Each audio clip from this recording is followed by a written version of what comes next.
नमस्कार दोस्तों, मैं डॉक्टर के वशिष्ठ। आइए आज हम बात करेंगे डायबिटीज इंसिपिडस के बारे में।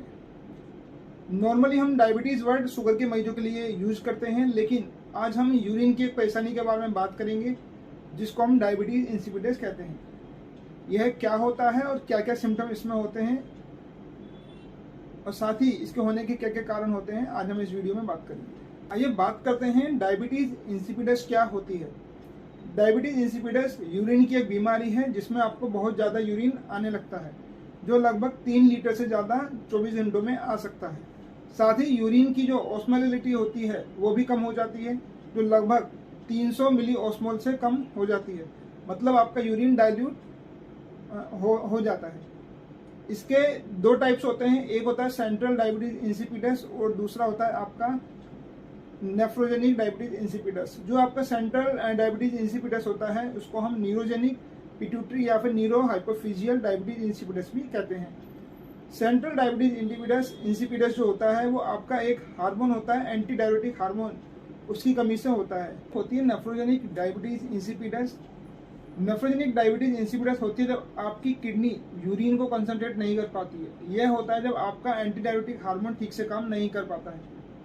दो और फॉर्म्स डायबिटीज इंसिपिडस की होती हैं जो एडीएच की कमी से होती हैं, पर यह कमी न्यूरो हाइपोफिजियल डिफेक्ट या किडनी की परेशानी की वजह से नहीं होती है।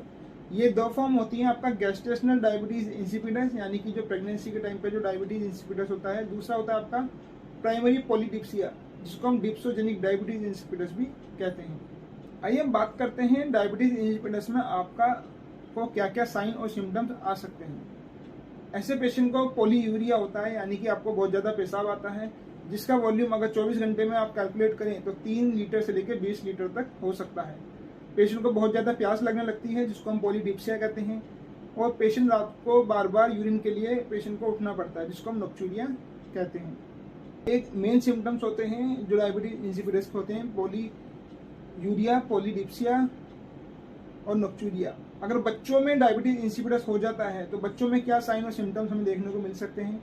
बच्चा बहुत ज़्यादा रोता है, बच्चे में चिड़चिड़ापन आ जाता है, बच्चे का बॉडी का जो टेम्परेचर है वो बढ़ सकता है, वजन कम हो सकता है, साथ ही बच्चा रात को बिस्तर पर पेशाब कर देता है, बच्चों को भूख कम लग सकती है, बच्चा थका हुआ रहता है।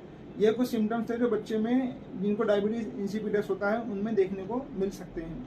इन सिम्टम्स के अलावा मरीज को हेडेक, स्किन ड्राई रहना, बाल टूटना, सेक्स डिजायर कम होना, इरेक्टाइल डिसफंक्शन जैसी परेशानियां भी बन सकती हैं। आइए बात करते हैं कौन सा डायबिटीज इंसिपिडस कॉमन होता है। जैसा कि मैंने बताया, डायबिटीज इंसिपिडस दो प्रकार के होते हैं, सेंट्रल और नेफ्रोजेनिक डायबिटीज इंसिपिडस, जिसमें सेंट्रल डायबिटीज इंसिपिडस ज़्यादा कॉमन होता है। अगर आपकी पिट्यूटरी और हाइपोथैलेमस में ट्रोमेटिक इंजरी हो जाए या उसकी सर्जरी होती है तो भी आपको सेंट्रल डायबिटीज इंसिपिडस होने की पॉसिबिलिटी होती है। आइए बात करते हैं सेंट्रल डायबिटीज इंसिपिडस के 3 पैटर्न के बारे में। सेंट्रल डायबिटीज इंसिपिडस के 3 पैटर्न होते हैं, ट्रांजिएंट, परमानेंट और ट्राइफेजिक। अगर बात करते हैं ट्राइफेजिक पैटर्न की तो इसमें जो पहला फेज होता है उसको हम पॉलीयूरिक फेज कहते हैं, जिसमें आपको ज़्यादा यूरिन आता है। यह फेज लगभग 4 से 5 दिन तक बना रहता है। इस फेज के दौरान एंटी डायबिटिक हार्मोन काम नहीं करता है, यूरिन का वॉल्यूम बढ़ जाता है और जो आपकी यूरिन की ऑस्मोलिटी होती है वो कम हो जाती है। फिर इसके बाद आता है सेकंड फेज, जो आपका ट्राइफेजिक पैटर्न है उसके अंदर, जिसमें आपका एंटी डायबिटिक, जिसको हम एंटी डायबिटिक फेज भी कहते हैं, जो 5 से 6 दिन का होता है। इस फेज में जो आपका स्टोर्ड एंटी डायबिटिक हार्मोन होता है वो रिलीज होने लगता है और वो आपके यूरिन की ऑस्मोलिटी को बढ़ा देता है। बात करते हैं थर्ड फेज की। थर्ड फेज परमानेंट हो सकता है, जब आपका एंटी डायबिटिक हार्मोन जो स्टोर था वो खत्म हो जाता है, तब ये थर्ड फेज स्टार्ट होता है। इसमें जो सेल्स होती हैं जो एडीएच बनाती हैं वो एब्सेंट हो सकती हैं या फिर ज़्यादा एडीएच प्रोड्यूस नहीं कर पाती हैं। यह ट्राइफेजिक पैटर्न के 3 फेज थे और कितने दिन ये फेज रहते हैं इनके बारे में जानकारी। हम बात करते हैं प्रेगनेंसी में होने वाली डायबिटीज इंसिपिडस को, जिसको हम गेस्टेशनल डायबिटीज इंसिपिडस कहते हैं। प्रेगनेंसी में भी डायबिटीज इंसिपिडस होने का रिस्क होता है। जैसे ही आपको डिलीवरी होती है आपका ये डायबिटीज इंसिपिडस ठीक हो जाता है, इम्प्रूव हो जाता है।